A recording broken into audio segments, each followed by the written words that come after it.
Hello friends, स्वागत है आपका एक और नए कमाल के वीडियो में। तो आज मैं लेकर आ चुका हूँ डेयर डेविल का सीज़न 1 का एपिसोड नंबर 12।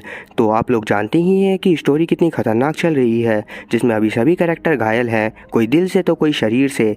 साथ ही जेम्स की तो कैरन के हाथों मौत तक हो गई है। तो चलिए चलते हैं आगे की स्टोरी पर। अब एपिसोड की शुरुआत में कैरन उस गन को जिससे इसने जेम्स का राम नाम सत्य करा था उसको पानी में फेंक देती है और घबराती हुई वो अपने घर पहुँच ड्रिंक करती हुई रोने लगती है। अब जब वो सो रही होती है तो इसे अचानक से बहुत बुरा सपना आता है जिसमें विल्सन इस तक पहुंच गया था और इसकी जान लेने वाला था। ये देखकर कैरन काफी ज्यादा घबरा जाती है और सीधा अपने ऑफिस में पहुंचती है, जहां कुछ ही देर में फॉगी भी आ जाता है जो कि कैरन के साथ काम करने को राजी था, लेकिन अभी भी ये मैट से बात नहीं करना चाहता था। पर अभी कैरन इससे ज़्यादा बातें नहीं करती। ये देख फॉगी कैरन से वो फाइल्स मांगता है जिसको बेन ने डेयर डेविल से हासिल करा था। तब कैरन इसे वो फाइल्स दे देती है और फॉगी यहाँ से जाने लगता है, लेकिन जब ये गेट खोलता है तो बाहर मैट खड़ा होता है, लेकिन फॉगी इससे बिना कुछ बोले यहाँ से चला जाता है। अब मैट अंदर आकर कैरन से बातें करने लगता है, लेकिन मैट समझ जाता है कि कैरन के साथ जरूर कुछ ना कुछ हुआ है। दूसरी तरफ विल्सन अभी भी जेम्स को कॉल कर रहा था। इतने में ही वेनेसा को होश आ जाता है। तब विल्सन इसे सॉरी बोलता है, लेकिन वेनेसा इसे समझाती है कि इसमें इसकी कोई भी गलती नहीं है और अब ये लोग हमेशा साथ रहेंगे। ये सुनकर विल्सन को काफ़ी ज़्यादा अच्छा लगता है। तभी फ्रांसिस विल्सन को बाहर बुलाता है, इसीलिए इसे जाना पड़ता है। अब अगले सीन में हम लोग देख पाते हैं कि विल्सन को जेम्स की डेड बॉडी मिल गई है और ये उसी के पास खड़ा है।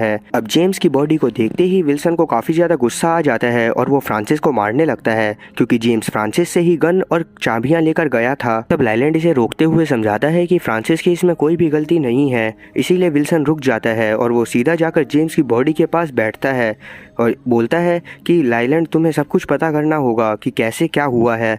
और अब जब लाइलैंड यहाँ से चला जाता है तो विल्सन जेम्स की कॉल हिस्ट्री चेक करता है। वहीं हम लोग डेयर डेविल को बेन के पास देखते हैं, जहां पर बेन डेयर डेविल को गांव के ड्रग्स के पैकेट दिखाते हुए बताता है कि एक चाइनीज़ औरत है जो कि इन सब चीज़ों को सप्लाई करा करती है और अभी इन ड्रग्स के बनने के बाद इन्हें एक अंधा आदमी सप्लाई करा करता है। और अगर वो चाइनीज़ औरत हमारे हाथ लग जाती है तो हम विल्सन के बारे में कुछ भी पता कर सकते हैं। ये सब जानने के बाद डेयर डेविल इससे पूछता है कि वो अंधा आदमी मुझे कहाँ पर मिलेगा। तब बेन इसे एक लोकेशन बताता है जहाँ से वो अंधा आदमी अगले दिन ड्रग्स सप्लाई करने वाला था। अब उस लोकेशन को जानने के बाद डेयर डेविल यहाँ से चला जाता है और आगे हम लोग फॉगी को मार्सी के साथ देखते हैं, जहाँ फॉगी मार्सी को डेयर डेविल वाली फाइल्स पढ़ने को बोलता है जो कि विल्सन के खिलाफ थी। और क्योंकि विल्सन मार्सी का क्लाइंट था तो पहले ये मना करने लगती है, लेकिन फॉगी इसे किसी तरह मना लेता है और सीन कट होकर कैरन पर आता है जो कि बेन के पास वापस जाकर इसे जल्दी से विल्सन की स्टोरी पब्लिश करने को बोलती है। इस पर बेन मान जाता है। वहीं मार्सी जब सभी डॉक्यूमेंट्स देखती है तो काफ़ी ज़्यादा शॉक होती है। इस पर फॉगी इसे बताता है कि ये सब डेयर डेविल ने फाइंड करा है। इन सभी चीज़ों को सुनकर मार्सी भी फॉगी की तरफ हो जाती है और मे भी आगे ये दोनों मिलकर विल्सन के खिलाफ सबूत ढूंढेंगे। आगे मैट गांव के ब्लाइंड आदमी को ढूंढ लेता है और इसका पीछा करने लगता है। तभी मैट नोटिस करता है कि ये आदमी एक अजीब सी गाड़ी में जाकर बैठ गया है और वो गाड़ी कहीं पर जाने लगती है। अब इस बात को महसूस करते ही मैट भागता हुआ एक बिल्डिंग की छत पर चढ़ जाता है और बंदरों की तरह एक छत से दूसरी छत, दूसरी से तीसरी और तीसरी से चौथी छत पर कूदता हुआ गाड़ी का पीछा करने लगता है। तो वैसे मैं पहले ही बता दूं, मुझसे कमेंट में कोई भी ये मत पूछना कि मैट तो घायल था लेकिन वो इतने अच्छे पार्कर कैसे कर रहा है। और क्योंकि ये मार्वल वालों ने बनाया हुआ है तो मार्वल वाले ही इसका जवाब दे सकते हैं। तो आगे मैट एक फैक्ट्री के पास पहुंचता है जिसके बाहर काफ़ी सारे गार्ड्स थे। वहीं विल्सन को भी पता चल जाता है कि इसकी मॉम से कोई मिलने आया था, इसी वजह से ये अपनी मॉम को वापस लेकर आने लगता है। दूसरी तरफ हम लोग देखते हैं कि बेन को एडिटर बेन की कंपनी से निकाल देता है क्योंकि विल्सन के खिलाफ कुछ नहीं छाप सकते थे। अब क्योंकि डेयर डेविल को वो फैक्ट्री मिल गई थी इसीलिए ये वहाँ पहुँचकर सभी गार्ड्स को मारने लगता है और थोड़ी देर की लड़ाई के बाद ये उन सबको मारकर अंदर चला जाता है और वहाँ देखता है कि यहाँ जितने भी लोग काम कर रहे हैं वो सारे अंधे हैं, लेकिन गाँव की नज़र इस पर पड़ जाती है और ये सभी लोगों से डेयर डेविल को पकड़ने को बोलती है। आगे हम लोग विल्सन को लाइलैंड के साथ देखते हैं, जहां विल्सन को अचानक से एक कॉल आता है और ये तुरंत कहीं पर जाने लगता है। अब सीन वापस से मैट पर आता है जो कि गार्ड से लड़ रहा था। अब गार्ड से लड़ते हुए ही ये अचानक से केमिकल कंटेनर में आग लगा देता है और गार्ड्स को मारने के बाद जब ये गाँव के पास पहुंचकर विल्सन के बारे में पूछने की कोशिश करता है तो गाँव इसे धक्का देकर अचानक से कहीं गायब हो जाती है।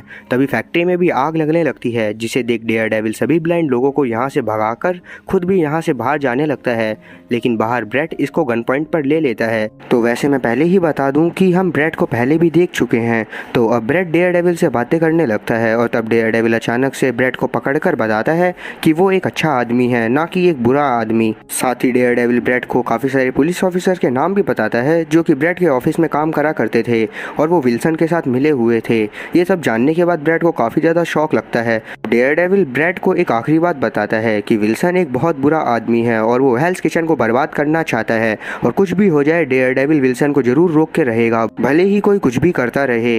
इतना बोलने के बाद डेयरडेविल यहाँ से चला जाता है और यहाँ पर बहुत सारे पुलिस वाले आकर ब्रेट को अपने साथ ले जाते हैं।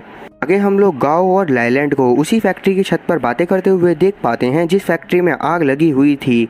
अब इन दोनों की बातों से हम लोग जान पाते हैं कि इन दोनों ने ही पार्टी की वाइन में जहर मिलाया था ताकि ये वेनेसा को मार सकें और विल्सन पहले जैसे काम करने लगे। लेकिन क्योंकि अब ये लोग फेल हो गए थे तो इसी वजह से गाओ यहाँ से जाने लगती है। तब लाइलैंड इससे पूछता है कि तुम कहाँ जा रही हो। इस पर गाओ बोलती है कि वो अपने घर जा रही है। तब लाइलैंड को लगता है कि गाओ चाइना की बात कर रही है, लेकिन गाओ इसे बताती है कि इसका घर यहाँ से काफ़ी ज़्यादा दूर है जहाँ तक कोई आम इंसान नहीं पहुँच सकता, और साथ ही आगे इनका कभी भी कॉन्टैक्ट नहीं हो पाएगा। ये सब जानकर लाइलैंड काफ़ी ज़्यादा शॉक होता है, पर इतने में ही गाओ यहाँ से जाती हुई छत से गायब हो जाती है। अब इसके बाद हम लोग बेन को देखते हैं जो कि अपनी बीवी से मिलने के बाद कैरन को कॉल करता है और बताता है कि अभी ये विल्सन के खिलाफ आर्टिकल लिखने वाला है। इस बात को सुनकर कैरन भी काफ़ी ज़्यादा खुश होती है। इसके बाद यहाँ मैट आ जाता है और ये कैरन से बातें करते हुए इसे बताता है पहले इसे लग रहा था कि ये सब अकेले संभाल लेगा, लेकिन अब इसे समझ में आ गया है कि ये अकेले कुछ भी नहीं कर सकता। अब मैट को इस तरह बातें करते देख कैरन काफ़ी ज़्यादा भावुक हो जाती है और वो मैट को गले लगा लेती है। वहीं बेन जब आर्टिकल लिखने लगता है तभी विल्सन इसे पीछे से आवाज़ देता है जो कि लाइलैंड के पास से निकलकर सीधा बेन के घर में आ गया था, क्योंकि इसे पता लग गया होता है कि बेन उसकी मॉम से मिलने गया था। तब पहले तो विल्सन इससे पूछता है कि तुम्हारे साथ और कौन गया था, पर बेन मना कर देता है कि मैं अकेला ही तुम्हारी मॉम से मिलने गया था क्योंकि मुझे पता था कि तुम कुछ ना कुछ गलत काम कर रहे हो। तब विल्सन इसे बताता है कि मैं सच में बहुत गलत काम कर रहा हूँ और तुम चाहते हो कि तुम मेरे बारे में आर्टिकल लिखो तो बेशक से लिखना, पर पहले तुम अपनी मौत को रोक लो। इतना बोलते हुए विल्सन बेन के ऊपर हमला कर देता है और इसकी जान लेकर यहाँ से चला जाता है। तो अब इसी इमोशनल सीन के साथ ये एपिसोड यहीं पर ख़त्म होता है। अब अगर आपको इसके आगे की कहानी जाननी है तो वेट करना होगा आगे के एपिसोड का।